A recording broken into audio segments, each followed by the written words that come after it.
मंदिर की आत्मा। गांव बापस्ती की पहाड़ी पर एक मंदिर था जो कई वजहों से प्रसिद्ध था। बापस्ती के परिवारों में आपसी सौहार्द बना हुआ था। इसकी वजह उस मंदिर को ही बताया जाता है। अरे ओ विमला, ये इस मंदिर की कहानी क्या है रे? अरे ये मंदिर इस गांव के लिए बहुत ही शुभ है। अरे शुभ तो है, तो फिर भी लोग इस मंदिर से दूर क्यों रहते हैं? ये इतना वीरान क्यों रहता है? अरे बड़े बुजुर्ग कहते हैं कि मंदिर में आत्माओं का राज है, जो लोगों की मदद करते हैं, लेकिन मंदिर से सभी को दूर भी रखते हैं। अरे ये कैसी आत्माएं हैं जो लोगों की मदद भी करते हैं और लोगों को मंदिर से दूर भी रखते हैं? अरे यही चलता आया है यहाँ पर, इसीलिए कोई कुछ बोलता नहीं, क्योंकि जिसके घर में कोई भी परेशानी होती है तो बताते हैं कि इस मंदिर से उन्हें मदद मिलती है। अरे वाह, ये तो अच्छी बात है। तभी इस गांव में इतनी खुशहाली दिखती है। तभी बाहर किसी की चीखने चिल्लाने की आवाज आती है। दोनों बाहर निकलती हैं तो देखती हैं कि गांव के एक बुजुर्ग रो रहे हैं, क्योंकि शहर से उन्हें कोई बुरी खबर मिली है। अरे क्या हुआ चच्चा, रो क्यों रहे हो आप? हाँ चाचा, बताओ ना, हुआ क्या? अरे क्या बताऊं बेटे। मेरा बेटा शहर गया हुआ था कमाने, लेकिन आज खबर मिली है कि उसका एक्सीडेंट हो गया। वो अस्पताल में भर्ती है। अरे तो इसमें परेशान होने की क्या बात है चाचा, जाओ शहर और बेटे का इलाज करवाओ। हाँ चाचा, विमला सही कह रही है। आप शहर जाओ और इलाज करवाओ। अरे कैसे इलाज करवाऊं, अभी पैसे नहीं है, और शहर के अस्पतालों में इलाज का खर्चा लाखों में आता है। अरे चाचा, भगवान पर भरोसा रखो, कहीं ना कहीं से मदद जरूर मिल जाएगी। बस आज का दिन कैसे भी काट लो। अरे अब तो बेटा थोड़ा समय काटना भी मुश्किल होता जा रहा है। देख कमला, तू ही समझा चाचा को।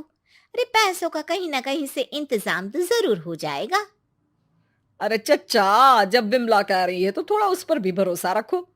चलो आपको घर छोड़कर आ जाती हूँ। उसके बाद कमला उन बुजुर्ग को लेकर चली जाती है और विमला मंदिर की ओर चली जाती है। विमला मंदिर की सीढ़ियों पर चढ़ते हुए दूर से नजर आती है। उसके बाद वो आंखों से ओझल हो जाती है। उसी रात उस बुजुर्ग के घर के बाहर एक थैला रखा हुआ मिला। बुजुर्ग उस थैले को देखते ही चौंक पड़ा, क्योंकि उसमें 5 लाख रुपए रखे हुए थे। वो बुजुर्ग सुबह दौड़ा दौड़ा गांव के दूसरे बुजुर्गों के पास गया। और मंगल भाई सुनो, मेरे घर के बाहर ये पैसों से भरा बैग रखा हुआ मिला है। अरे किसका है ये भाई? अरे भैया, मुझे क्या पता। तभी उधर से कमला और विमला निकलती हैं। अरे बेटा सुन तो, देख ये क्या रखा हुआ था मेरे घर के सामने। कमला और विमला हैरानी से देखती हैं। अरे वाह, देख विमला, तूने कहा था ना कोई मदद जरूर करेगा। अरे भगवान सबकी मदद करते हैं, ये पैसों की मदद भी भगवान ने ही भेजी है। और क्या। अब चच्चा सोच क्या रहे हो, शहर जाओ और बेटे का इलाज करवाओ। ठीक है बेटियों, जो तुम कहो। चलो निकलता हूँ शहर, बेटे का इलाज करवाने के लिए।